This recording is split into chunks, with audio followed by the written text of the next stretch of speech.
మృతులలో నుండి నన్ను లేవనెత్తితివి.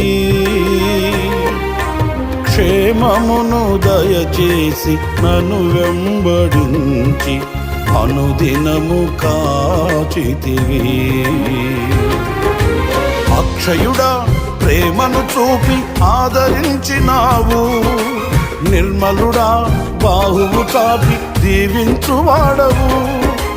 అక్షయుడా ప్రేమను చూపి ఆదరించినావు, నిర్మలుడా బాహువు చాపి దీవించువాడవు. మహామహిమతో నిండిన కృపా సత్య సంపూర్ణుడా, ఇశ్రాయేలు స్తోత్రములపై ఆసీనుడా యేసయ్యా.